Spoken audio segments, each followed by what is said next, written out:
Everyone, आज का हमारा विषय एडमिशन ऑफ पार्टनर या चैप्टर का नाम +2 क्लास का। लेकिन आज हम इसमें करेंगे गुडविल कि जब न्यू पार्टनर एडमिशन करता है तो उस समय गुडविल किस प्रकार का लेखांकन किया जाता है, अकाउंटिंग ट्रीटमेंट किस प्रकार गुडविल का किया जाता है।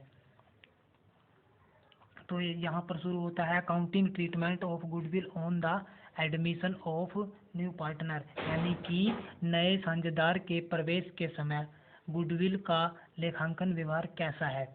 जब नया साझेदार प्रवेश करता है तो उस समय गुडविल को प्रीमियम भी कहते हैं। गुडविल या प्रीमियम का जो बिहेवियर होता है वह 3 परिस्थितियों से होकर गुजरता है, जैसे कि आपको दिख रहा है यहाँ पर, पहली कंडीशन, दूसरी और तीसरी। ठीक है, पहले हम पहली के बारे में बात करते हैं। ये payment of goodwill premium privately, इसका हिंदी में मतलब है जब गुडविल को हिंदी में ख्याति कहते हैं। जब गुडविल का व्यक्तिगत रूप से भुगतान किया जाता है, यानी कि payment of goodwill premium privately, तो उस समय गुडविल की राशि को फर्म में नहीं लाया जाता और ना ही गुडविल की राशि को फर्म की पुस्तकों में लिखा जाता है, यानी कि इसमें किसी प्रकार की एंट्री नहीं की जाती। ठीक है, ये एक आसान सी थी।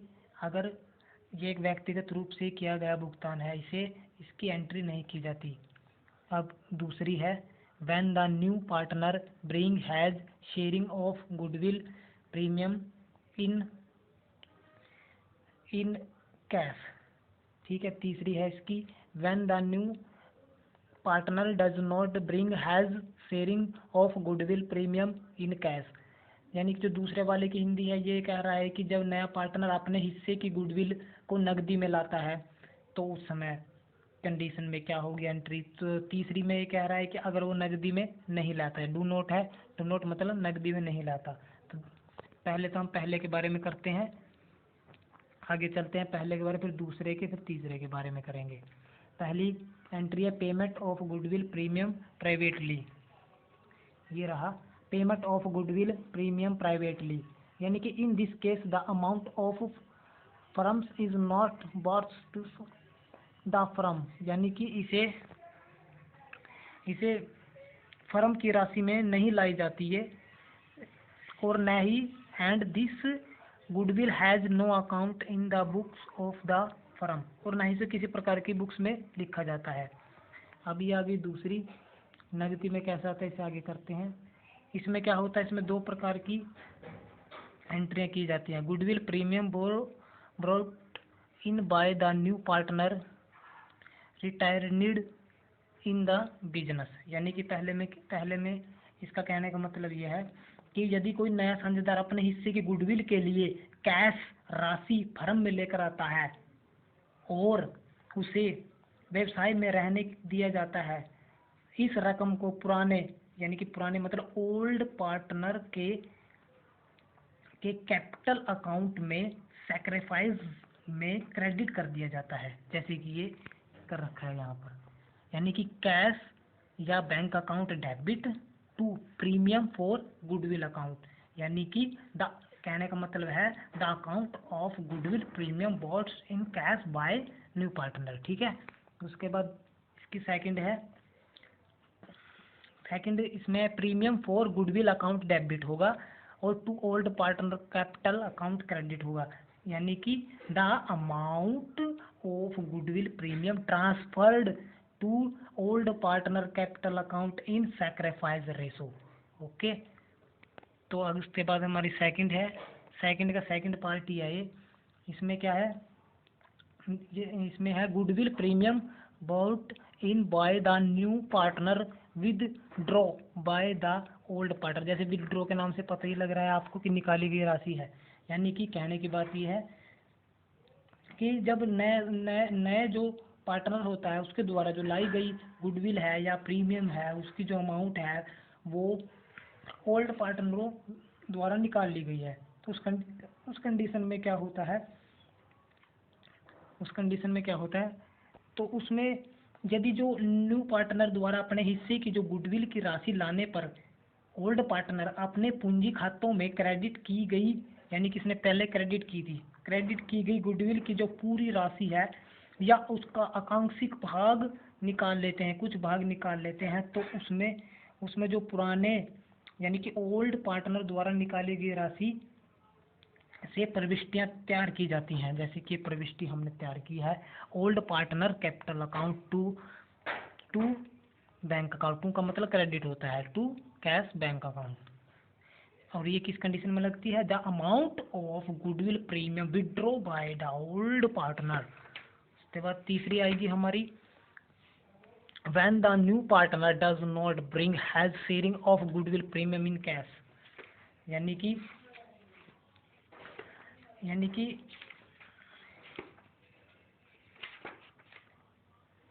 ये जो हमारी अकाउंटिंग स्टैंडर्ड यानी 26 के अनुसार की बात कही गई है इसमें, जो कि इनटेजेबल एसेट पर आधारित है।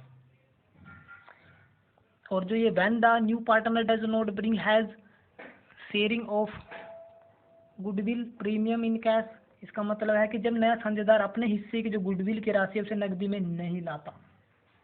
अगर नकदी में नहीं लाता उस समय क्या करना है?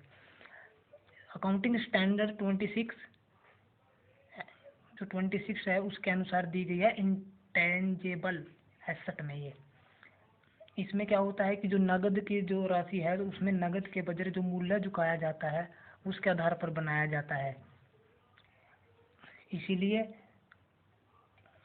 जो परचेज की गई गुडविल है, ध्यान से, जो परचेज की गई गुडविल है, ध्यान से समझने को, परचेज की गई गुडविल है उन्हीं को हम बुक्स में लेखांकित करेंगे। इसमें न तो पार्टनर ऑफ एडमिशन के बारे में कुछ लिखा जाएगा और न ही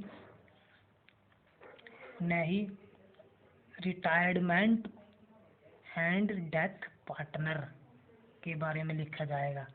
ठीक है। और प्रॉफिट डिवाइडेड रेशो में किसी भी प्रकार का परिवर्तन होने पर उसे भी गुडविल में खाते में या अकाउंट में नहीं खोला जाएगा। क्यों नहीं खोला जाएगा इन कंडीशनों में?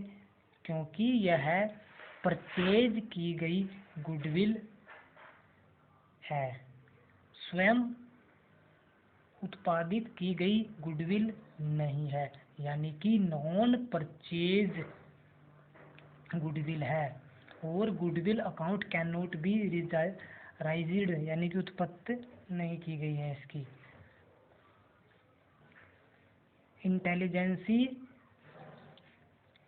जनरेटेड गुडविल, स्वयं उत्पन्न की हुई गुडविल है ये, इसलिए इसके हिस्से की गुडविल की राशि का त्याग अनुपात में किया जाता है, जैसे इसमें कर रखा है।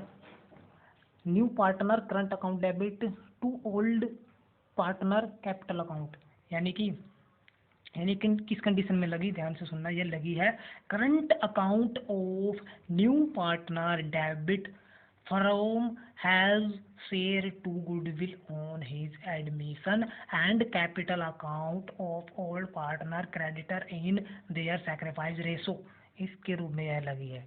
पता लग गया आपको? गुडविल के बारे में एक दो फेरी करने से पता चलता चला जाएगा। ठीक है, आज के लिए 3 ही कंडीशन थी ये गुडविल की। आगे फिर करेंगे हम एडमिशन ऑफ पार्टनर के बारे में ही, अगली क्या कंडीशन होगी। आज की कंडीशन हमारी गुडविल की थी। Okay, thank you.